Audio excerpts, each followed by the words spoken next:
बिस्मिल्लाहिर्रहमानिर्रहीम। अस्सलाम वालेकुम। उम्मीद है सब खैर वाफियत से होंगे। बेटा आज क्लास 7 का उर्दू का सबक हम पढ़ेंगे आलूदगी। इस सबक को पढ़ने के बाद आप आलूदगी के मफ़हूम को समझ सकेंगे और इंसान के लिए ताज़ा आबो हवा की क्या अहमियत है इसके बारे में जान सकेंगे। बेटा सबसे पहले ये जानना ज़रूरी है कि आलूदगी का मतलब क्या है। आलूदगी से मुराद है किसी खालिस या अच्छी चीज़ में किसी गैर खालिस या बुरी चीज़ का मिल जाना। मिसाल के तौर पर बेईमानी का कारोबार करने वाले दूध में पानी मिला देते हैं, घी में चर्बी मिला देते हैं, यहाँ तक कि लाल मिर्च में ईंट पीस कर मिला देते हैं। इस तरह मिलावट किए हुए दूध, घी या लाल मिर्च इंसानी जिस्मों सेहत के लिए मुफीद और कारआमद होने के बजाय मुअज्जर हो जाते हैं। इस लिहाज से ये आलूदगी या मिलावट एक नहायत भी इखलाकी जुर्म बन जाती है, जिसको रोकने के लिए लोगों की सही तरीक़ों और तरबियत के अलावा कानून का सहारा लेना भी बहुत ज़रूरी हो जाता है। बेटा इंसान और दूसरे जानदारों के जिंदा रहने के लिए जो चीज़ ग़िज़ा की तरह ज़रूरी है वो है हवा और पानी। गुंजान आबादी वाले इलाकों में ताज़ा हवा और पानी की किल्लत कुदरती सी है। हमारी ज़िंदगी में तरह तरह की नई ज़रूरियात ने जन्म लिया है, जैसे कपड़े धोने वाली मशीन, रेफ्रिजरेटर, बिजली का हर तरह का सामान, टेलीविज़न वगैरह। और फिर ये सामान तैयार करने के लिए फैक्ट्रियाँ और कारखाने तैयार किए गए हैं। मुल्क की सनती तरक्की के लिए भारी मशीनरी बनाने वाले बड़े बड़े कारखाने भी वजूद में आते हैं। इन कारखानों से दिन रात जहरीली गैसें और धुआं निकलता है, जिससे हवा में आलूदगी पैदा होती है। यह आलूदा हवा सांस के साथ डर हमारे जिस्म के अंदर जाती है और बीमारियों का बायस बनती है। फैक्ट्री और कारखानों की कीचड़ गंदे नालों से दरियाओं में मिलती है और फिर मेरा बेटा ये दरिया के इस पानी को आलूदा करती है, जो एक तरफ तो पीने के पानी के नलों में जाता है और दूसरी तरफ खेतों में जाता है। खेतियाँ ऐसे पानी से सैराब होती हैं, इनमें भी कुछ ऐसे कीमियाई अज्जा शामिल होते हैं जो सेहत के लिए फायदेमंद होने के बजाय नुकसानदा साबित होते हैं। मेरा बेटा आलूदगी से महफूज रहने के लिए शहरी अपने तौर पर ये काम कर सकते हैं। अपने आसपास के माहौल को साफ रखें, घर का कूड़ा, सड़ने और बदबू फैलाने वाली चीज़ों को सड़क पर ना फेंकें। कूड़ा और दूसरी तरह की आतिशबाजी चीज़ें जिन्हें वो गैर ज़रूरी समझते हैं अपने घरों के आसपास ना जलाएं, क्योंकि ये धुआं भी हमारे लिए खतरनाक हो सकता है। उसके अलावा त्योहारों के मौका पर आतिशबाजी का इस्तेमाल ना करें, ये हवा और आवाज़ को आलूदा करती है। शहर के करीब अगर कोई ऐसा दरिया है जहाँ से पानी आता है पीने के लिए, तो इस दरिया में हर तरह की गंदगी और कूड़ा डालने से मुकम्मल इज्तनाब करना चाहिए। ऐसे कुएं और दस्ती नलके के आसपास सफाई रखें, जिनसे पीने का पानी मेरा बेटा हमें हासिल होता है।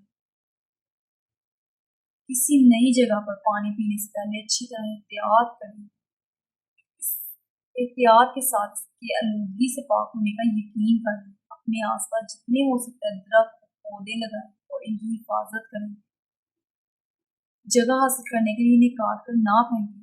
कोशिश कीजिए कि आसपास की खुली जगह से ज़्यादा से ज़्यादा दरख्त लगाए जाए।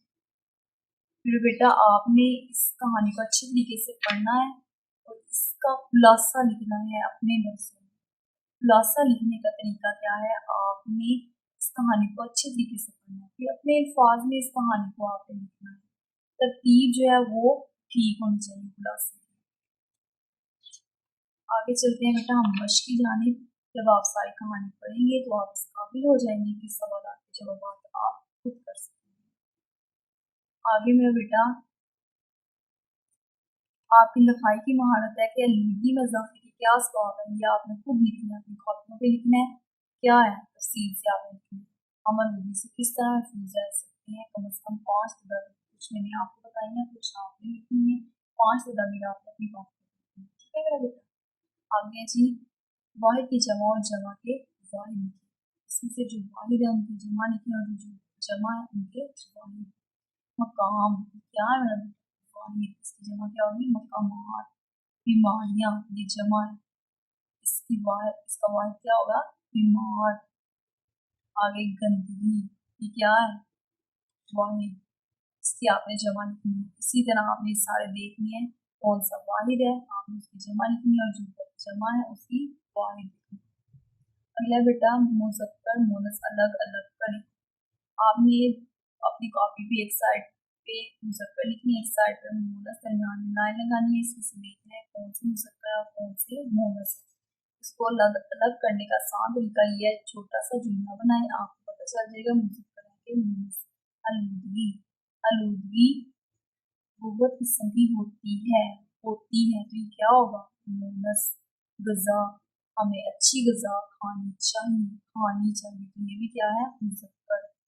पानी, हमें ज़्यादा पानी पीना चाहिए, ये क्या है, मुज़क्कर। इसी तरह बेटा आपने मुज़क्कर और मुअन्नस से अलग अलग करेंगे। मुहावरे और ज़रबुल मिसल में फ़र्क तहरीर करें। बेटा आपने इसे बताना है कि मुहावरे और ज़रबुल मिसल में क्या फ़र्क है। बेटा मुहावरा जो है वो मुहावरे में जो लफ्ज़ होता है वो अपनी हकीकी मायने देने की बजाय मजाजी मायने देता है। जैसे मिसाल के तौर पे कान भरना का अगर हकीकी मायने देखा जाए तो कान में कोई चीज़ डालना, लेकिन मुहावरे में हम हकीकी मायने को नहीं देखते, मजाजी मायने देखते हैं, यानी कि कान भरना किसी की चुगली खाना। ठीक है। ज़रबुल मिसल में क्या फ़र्क है, ज़रबुल मिसल में बेटा वो मुरक्कब जो किसी खास वाक़े की तरफ इशारा करेंगे, किसी मशहूर जुमले या शायर का हिस्सा हो, यानी या किसी कहानी से लिया हुआ ऐसे लफ्ज़, ऐसा जुमला जिसको देख के हमें कोई कहानी याद आ जाए या कोई बात याद आ जाए। जैसे अंगूर खट्टे हैं, इसको सुन के हमें क्या, हाँ, लोमड़ी वाली कहानी याद आ जाती है। ठीक है, इस तरह उसको कहते हैं ज़रबुल मिसल। आगे कहते हैं इनमें से मुहावरे और ज़रबुल मिसल अलग अलग करें। अब समझ पर पत्थर पड़े, क्या है ज़रबुल मिसल। तीन हर्फ बेचना, ठीक है, ज़रबुल मिसल। सितारा गर्दिश में होना, ये मुहावरा है। यहाँ तुम्हारी दाल नहीं गलेगी, मुहावरा है। कलेजे का टुकड़ा, मुहावरा है। कुमक देना, ज़रबुल मिसल। कमार और बस न चला गधिया के कान ढूंढे, मुहावरा है। जरा की जरा, ये क्या है, मुहावरा है। आगे मेरा बेटा आपने देखना है कौन से मुहावरे हैं, बाकी मैंने आपको दिए ये तीन, अब आपने खुद देखने के लिए मुहावरा कौन सा और ज़रबुल मिसल कौन सा।